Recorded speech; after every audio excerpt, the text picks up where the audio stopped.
Hey friends, and welcome back to Consecrated Path of Endurance. I have to say I enjoyed experimenting with this skill, even if in the end I still prefer other builds. I am very happy with the added flexibility that the skill variant adds to the game.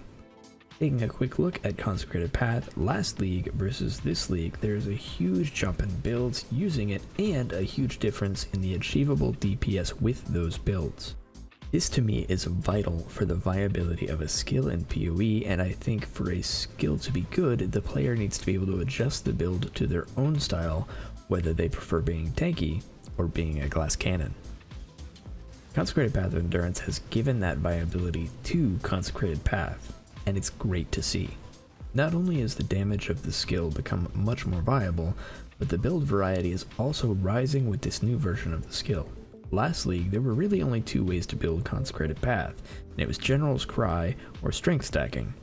Both of these methods work with the new variant, now with much more damage, and now many builds are also using a more direct method of using a large physical weapon with fire conversion and critical chance. The last method is the method that I ultimately went with. So for my build specifically, I moved away from Rakiatas as the damage scaling got much harder once you hit the 3 to 5 million DPS range. I also changed to Ralakesh Impatience boots as they are just the best choice for keeping the charge stacking portion of your damage maxed out. With charges mostly solved, we were also able to drop Feral's Fur for a better damage chest, being Bronze Lithe, which gives us plus 5 levels to our Consecrated Path, as well as a bunch of extra increased damage. I'm pretty happy with how my build turned out damage-wise, but I wish it were a little more tanky, to be totally honest. The build is okay, but for someone who leans more toward Flicker Strike, most times I either want enough tankiness to never die, and about 5 to 10 million DPS, or enough DPS that nothing can hit me anyway. I think this build has that potential, but I would need to invest way more into it in order to reach those heights. Switching over to POB, this is what my build looks like for now. We switched to a two-handed war staff with +1 power and endurance charges, which gives us a nice amount of crit chance and also an extra maximum endurance charge that we weren't getting from Rakiatas. We're keeping our Abyssus, and a lot of our other things are very similar. We added a Magnate since we have the strength to get the triple damage, and we switched to Ralakesh Impatience and Bronze Lithe, like I said. We also have a Circle of Anguish, which is giving us another maximum endurance charge. We could get another maximum endurance charge from Ralakesh's Impatience if we wanted to go for the Corrupt, but those are pretty expensive, so I chose not to for now. Other than that, we have our Bottled Faith and Lion's Roar, as well as a Diamond and Basalt Flask to help us out a little bit. I have all these turned on to look at the 100% up max damage, but these are going to be down sometimes, and that's just the nature of it. So if we turn these off, we see that we fall back down to 10 million or so. But this is kind of what it looks like.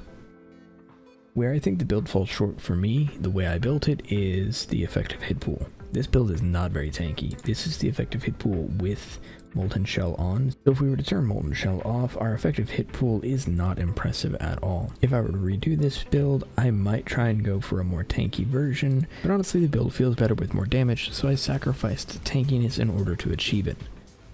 I think both are possible, but again, I think that requires more investment than I was willing to put into it. Overall, the build is going for a large physical weapon, which is then being converted 100% to fire damage and going into large amounts of crit for our scaling. So we have our big physical two-handed staff, and then we are converting that with Avatar of Fire, and Consecrated Path itself converts 50% on its own. Then for the rest, we can scale our physical damage and scale our fire damage for a double layer of scaling there, and also we get to scale our critical chance and crit multi for another layer of scaling. So in the end, we're probably sitting at somewhere around 11 million very consistent damage against bosses, and I'm pretty happy with the build overall. Again, the tankiness issues are the only things I really have a problem with, but I'm pretty impressed with Consecrated Path. It performs much better than it has in the past, and I think it's got a lot of potential or lots of build variations. As people experiment more with these skills, what they're going to find is new ways to build it, and that is going to show the real, I think, potential of Consecrated Path of Endurance. Overall, I'm very happy with Consecrated Path as a whole because I believe the core of what makes a skill good is the ability to make it great with time and effort.